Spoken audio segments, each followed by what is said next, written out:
Hi, everyone. Thanks for tuning in. I am Coach Sherry, and this is my Real Talk with Coach Sherry podcast. Thank you for being here. And if you are here live, be sure to leave me a comment if you can and let me know that you're in the building. Thank you for those of you that will be watching this on the replay. So, I was watching a few days ago Conscious Business Services, and she had a topic about the fact that this month, August, is National Make a Will Month. And I am so excited that there is a month for this. Some of you may say, well, Coach Sherry, why would you be excited about that? Because I am actually in the process of auditing my dad's will.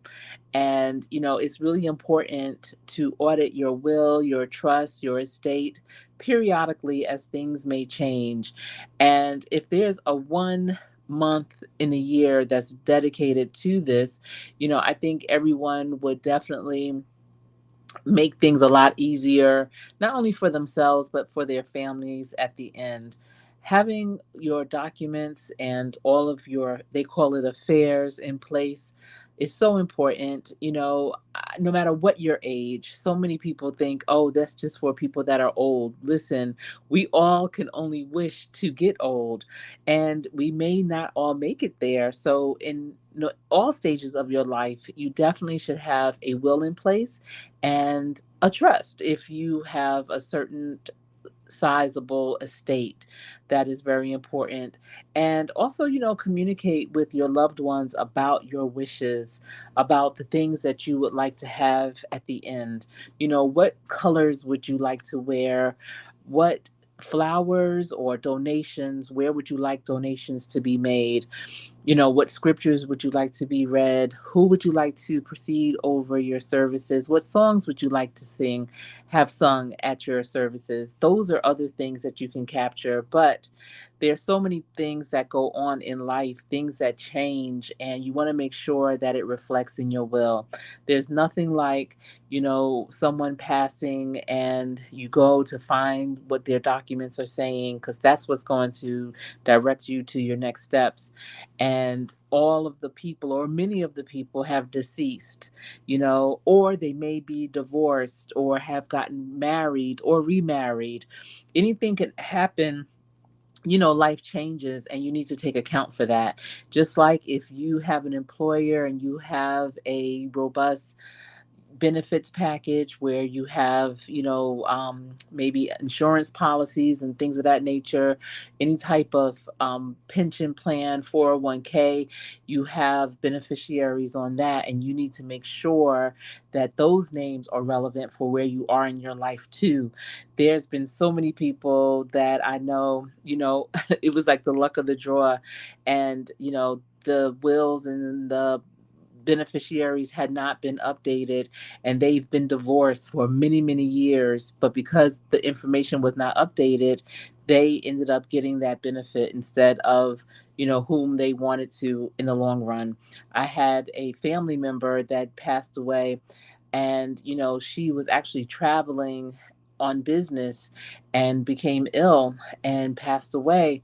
She didn't have any children. She was divorced, long divorced, and she had a brother who was married with children. She loved his children, and we all knew that she wanted to leave everything to her niece and nephew. And you know um I don't think she expected, no one expects to die early or soon, but listen, none of us are going to get out of this one alive. But she definitely didn't expect to leave how she did. So, it was just sudden, and she did not have her documentations in place. And so people that she didn't necessarily want to get parts of her estate, they did. So you want to definitely be mindful of that. So I wanted to just share some information, and I hope that you have your pen and paper ready so that you can capture these notes. This might be good for you, for those in your circle.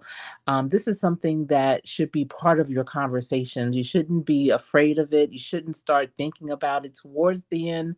The best time to think about it is really soon. I know, my husband and I, since we lived so far from our families and we had young children, we always considered who would do what, where would they go if something, God forbid, was to happen to us too soon, what was going to be the situation. So it had to be in writing.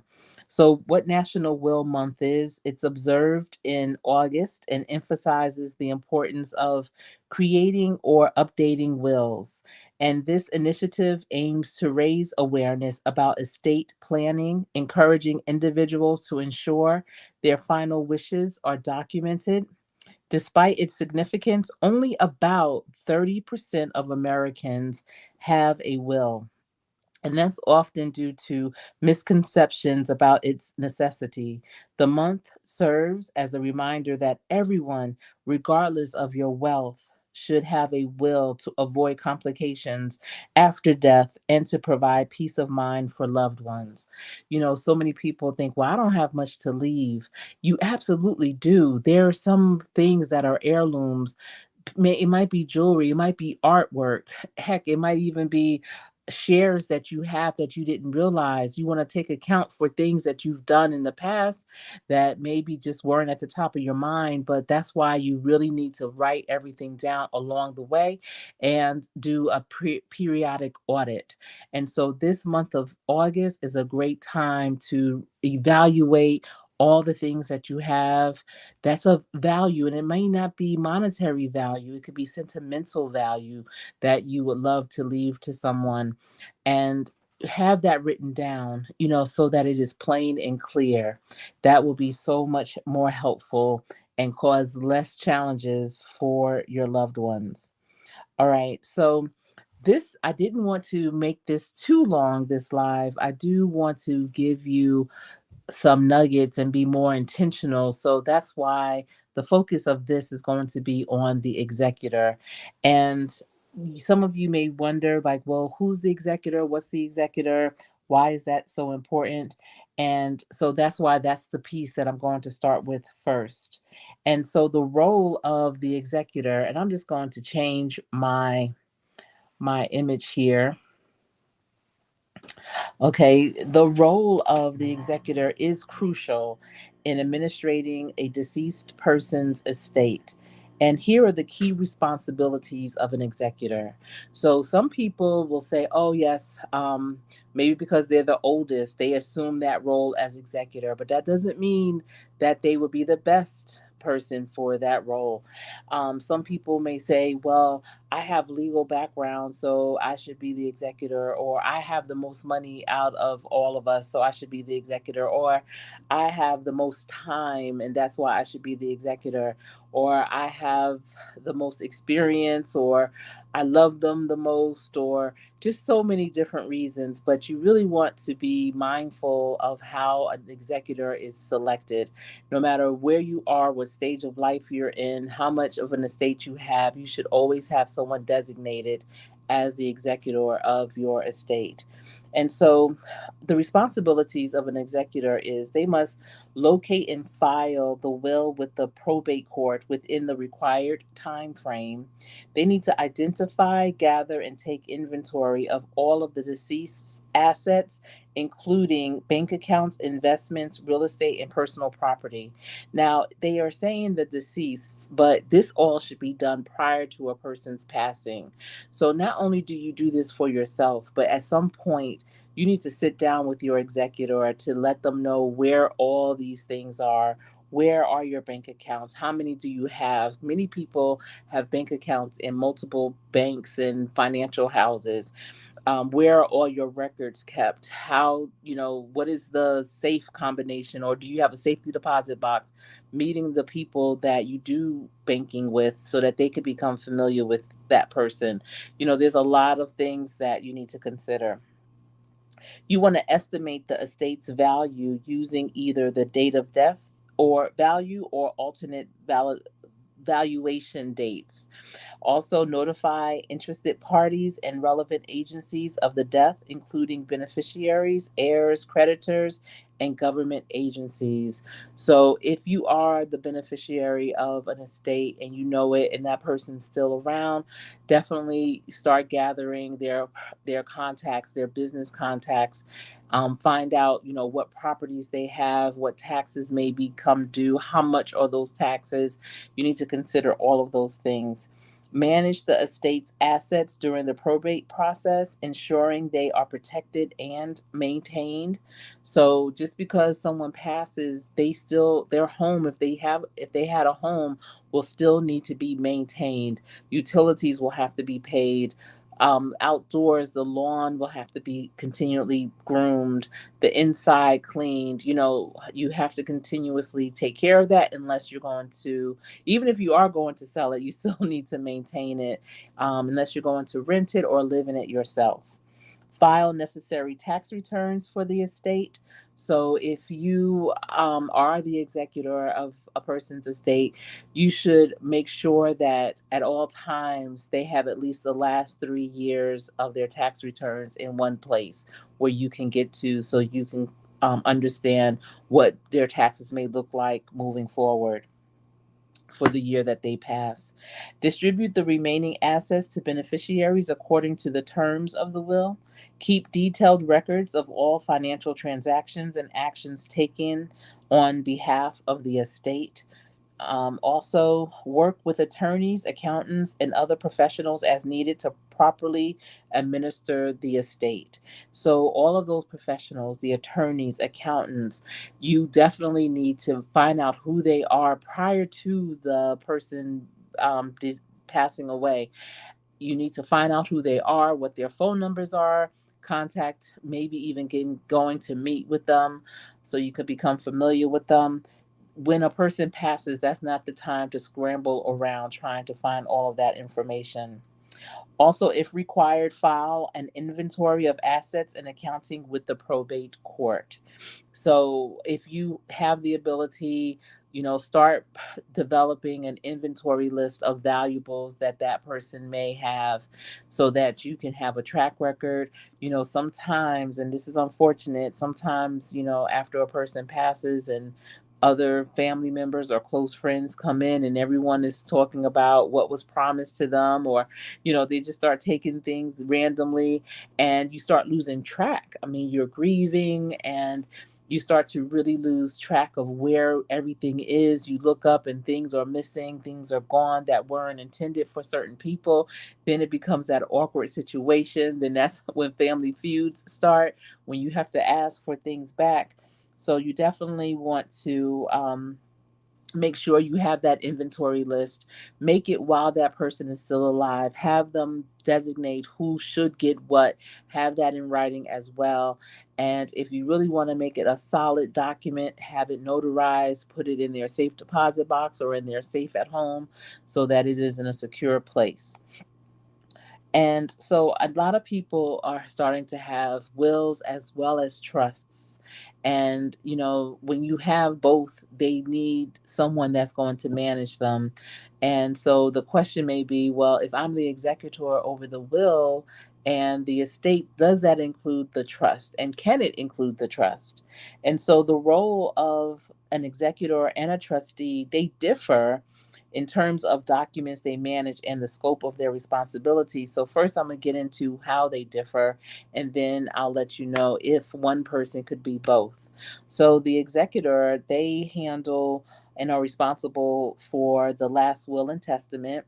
They file the will with the probate court. They identify and secure the deceased's assets. They pay debts and taxes. They distribute assets according to the will. They close the estate once all tasks are completed. And their responsibilities typically end once the estate is settled and assets are distributed. Now, a trustee, and that's a term that we may hear more of, that most, I know Baptist churches, I can only speak for Baptists because I'm a Baptist. They have trustees in the church, and, they handle a lot of the financials. So, with an estate, a trustee, they are responsible for the trust agreement. And their responsibilities, again, include managing and investing trust assets, distributing assets according to the trust's terms, handle tax filings for the trust, potentially manage the trust for many years, especially if it benefits minors or has ongoing terms. And the duration for someone that is the trustee, it typically can extend for many years depending on the terms of the trust. Both roles are fiduciaries, meaning they must act in the best interests of the beneficiaries. So, with that being said, it sounds like a trustee and an executor should be maybe two different people, or even could be two different people, or maybe they are one and the same. So let's look and see, can they be, can they serve as both? So yes, actually, one person can serve as both an executor and trustee, and it's actually really common and can simplify the estate administration process. Now, sometimes people may have a family member to be, say, the executor, and then they may hire a professional as a trustee. Someone that's a third party. But when you have one person doing it all, it can definitely help simplify things. However, it's important to consider whether the individual is capable and willing to handle the responsibilities of both roles, which include managing and distributing assets according to the will and managing trust assets for the beneficiaries over potentially many years. Now, that's the thing, as a trustee, it can be a little daunting because it goes over the course of time. And so, you want to make sure that you have the stamina, the stick to itness to do all that you would have to do, all the filings and such. And so, that's going to be really important when you take on that type of responsibility. And, when you're looking for someone who's an executor, or that you're thinking about being the executor or the trustee think about their capacity, think about the things that they have going on already, and can they handle it. So that's another good point. How can you assess if your chosen executor is emotionally grounded? Because or even before we get into that, how can you ensure that your executor is still the right person for the job? Over time, people change, um, just like best friends. People, maybe your best friend for that season, they serve their purpose during that time. Not saying that you don't still care for them, not saying that you aren't friends anymore, but you've moved on, you've gone on, maybe you've moved completely from the area and you've met other people, you may have a new career, things may have changed. Your capacity, the things that you used to do with that friend have changed. And so, not saying they're not your friend, but they're not the right person for you at that time. So you move on. Just like, a vehicle. Sometimes it takes you where you need to go, but then it just doesn't do it anymore. It's like anything that you have in your life. So that's why auditing your will is so important. Reevaluating those relationships, the capacity of those that's in your circle that you've designated to do certain things. Maybe the caretakers or the caregivers of for your children that you selected, maybe their life situation has changed, and they no longer have that capacity to take on one or two or three more children if something was to happen to you. So you want to evaluate that as well. I see Olivia Love. I'm just going to take a pause for a second. Olivia Love is in the building. I did have a great day. It was a dynamic day, very um had many different layers and pieces to it. I hope you had a great day. The weather here in Charlotte, as you know, was extremely muggy. I know that we are bracing ourselves for a tropical storm. They're saying that may happen here in the Carolinas, and I'm just hoping it's not too bad. I mean, we have had many days of rain all spring and part of the summer. I know a lot of things have been brewing up in the Caribbean and the off the coast of Africa, which is where most hurricanes, I think all hurricanes start. But yeah, I can feel it in the air. I can see it in the sky that something is definitely brewing. But it's so great to see you here this evening, Olivia Love. Thank you for tuning in. So the question is, how can you ensure that your executor is still the right person for the job? How can you ensure that? And again, that goes with any relationship. How do you ensure that that person is still the perfect fit? And when you are selecting your executor, when you are selecting your trustee, you really need to evaluate that periodically to make sure. I mean, their health can change, just different things. So let's look more into that. To ensure your executor is still the right person for the job, consider these things. You want to, first of all, regularly review and update your will. Life circumstances change, and the person you initially chose may no longer be suitable. Set a schedule to review your will every few years or after major life events. Now, because this is National Make a Will Month, and I'm saying maybe check it every few years, I'm saying no, really check it once a year. And no, and August for this National Make a Will Month is a perfect time to do it. Just like I always say when I'm talking about career readiness, have your resume ready, be resume ready at all time, update your resume, audit your resume twice a year, every 6 months. So once a year, you really need to review your will, your estate, all the things that you have going on. You may have come into a large sum of money that you weren't expecting, and the person that you had selected may not be that good with managing funds in that way. So you definitely want to be mindful of that. Also, you want to assess their current capabilities. Evaluate if your chosen executor still possesses the necessary qualities such as responsibility, trustworthiness, or organizational skills, and financial acumen. That is so important. Now, if you are a parent and you are considering, you have young ones and they still have a long life to live, and you have a substantial amount of income or a substantial amount of savings or investments or whatever the case may be that is going to go to your young children. If something happens to you, you may want to consider having two different types of people: one person that is going to care for them on their day to day, and then the other set of person or persons to take care of the financial piece that will manage the money properly. And sometimes that's not the same person, and if it's not, that's okay. But at any rate, if it is two different people, you definitely want to sit them down and go over the expectations of both of their positions in your estate planning.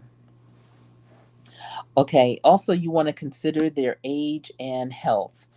Ideally, your executor should be younger than you and in good health to ensure they can fulfill their duties when the time comes.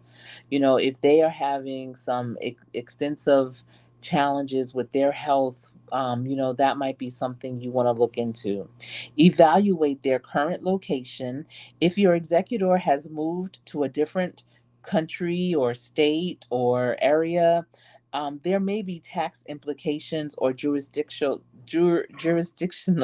issues to consider. So you also want to look into what does that look like, going across those state lines. And listen, people are starting to move all over the world. I know a few people that actually have at this point moved to South Africa. So if you know someone that's moved a long distance away, consider what that would look like for them to handle your estate when you are hundreds or thousands of miles away. You want to assess their relationship with the beneficiaries. Ensure that your executor can handle family dynamics diplomatically, especially in cases of blended families or potential conflicts. If they are not close with, it doesn't have to be buddy buddy, I'm talking to you every day, But if they don't have a relationship with the beneficiaries that they're going to distribute your estate to, your assets to, then you may want to consider, maybe selecting someone else and communicate with your chosen executor, discuss the roles, responsibilities, and confirm that they're still willing and able to serve in this capacity. So that is a question. It's almost an invitation, where you're asking them, first of all, would you mind? I would be honored if you would. And if they say yes, as you do your audits on a yearly basis, ask them, are they still able to? Is this something they still are interested in doing?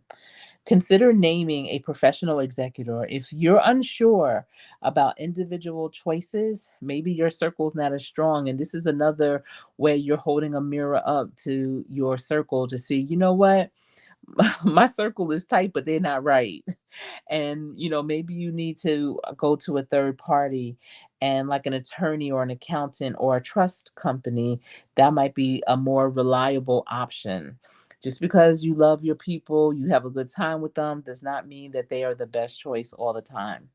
And name an alternative executor. Having backup options ensures that if your primary choice is unable or unwilling to serve, there's a clear succession plan. So you definitely want to have that backup bench.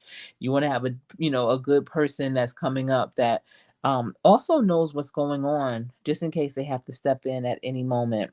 But you just really want to regularly reassess your choice of executor and keep open communication, so that you can ensure that the person managing your estate remains the best fit for the role. And that is absolutely a role.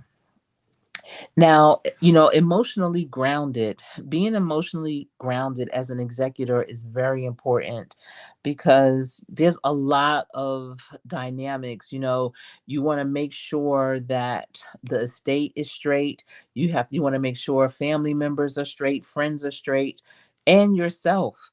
And sometimes that can be challenging, just emotionally. You have, I mean, as it is, work life balance of your own. And now, upon the passing of a loved one, and if you are that executor or trustee, you now have that whole section. That's a whole nother layer, another level of, feelings, emotions, different things that you have to contend with. So these are some things that you would want to consider when you are trying to determine if your executor is emotionally grounded. And listen, it's not always in that moment that it's evident. You can tell along the way. And so here are some things to consider. You really want to observe their behavior during stressful situations. Someone who remains calm and composed under pressure is likely to be emotionally grounded. And they always say that in stressful situations, that's kind of when your true self comes out. And, that goes with the cognitive cycle, because we have these beliefs, and the beliefs may not always fit the situation. But those beliefs, they're in us. They've been rooted in us since we were born, according to how we were raised, experiences we've had in life, things that, we were exposed to or not. And so when stressful situations come up, you're going to fight, flight, or freeze. You're going to act irrational. You're going to be calm. Which is it? But definitely a stressful situation will show a person's true colors. And so you want to observe that and see how they handle certain stressful situations. What types of decisions do they typically make? Not even during a stressful situation, but just on a day-to-day basis. You want to evaluate their ability to handle grief. As executing an estate often involves dealing with loss, choose someone who can manage their emotions while still being empathetic. Having empathy is so important. But at the same time, you want to see how they deal with that, because sometimes your emotions can really fog your mind, it can paralyze you. literally, figuratively, where you're just like, I can't even take action. I don't know which way to move. I'm so, sad. I'm bent out of shape. And yeah, when you are grieving, that can happen. Absolutely. But when you are an executor for an estate, there are timelines. There's documents that need to be filed and recorded, and you have to take action. You don't always have that luxury of being under the covers for weeks on end. You want to also assess their objectivity and maturity. An emotionally grounded executor should be able to make rational decisions and handle potential family conflicts without being overly swayed by emotions. You know, that's not a time when they are mad because of how a person was raised. You can't do anything about that. They've been this way. You have to understand. You have to talk to people, everyone in a different way, maybe a different tone. Again, it's about how the executor is handling their emotions. Also, consider their track record in following through on responsibilities. An emotionally grounded person typically demonstrates reliability and the ability to complete tasks, even in challenging circumstances. So, if you are considering someone that doesn't typically complete challenging tasks, or they start things and stop, they don't have a good completion rate, that might be someone that you maybe not consider for your first team, but maybe for your second team. But a lot of times people will say what they want to do. Oh, I got you. I'm gonna do it. Oh, I'm honored. I would love it. But you can tell by their actions in other areas of their life whether or not they really will have the follow through and the stick to itness that they would need as an executor or a trustee. Also, gauge their ability to communicate effectively and diplomatically, especially when dealing with family dynamics. And this skill is crucial for managing potential conflicts among beneficiaries. The minute sometimes, unfortunately, when beneficiaries see the chip in the armor, they going for it. And so, you need someone that's going to be diplomatic. You need someone that's going to be strong and understand what is in those documents, what your wishes really were. And that's why prior to passing, you need to have those conversations, those open conversations. You almost have to be an open book with them so that they can know what it is that you're doing, what's in your estate, what's going on. Because if they start pausing and stutter stepping, people are going to definitely swipe that ball away and take advantage. And so you want someone that have that are able to effectively and actively communicate, be able to listen as well as speak or write whatever they need to do to communicate the message properly. Reflect on their overall emotional stability and self awareness. Someone who understands and can regulate their own emotions is more likely to handle the emotional challenges of executorship effectively. If there's someone that's a roller coaster every time you talk to them, one little thing or one thing, it could be a major thing that you have nothing to do with, throws them so far off until they are now mad at you and you're looking around like, wait a minute, who did it to you? Because I didn't.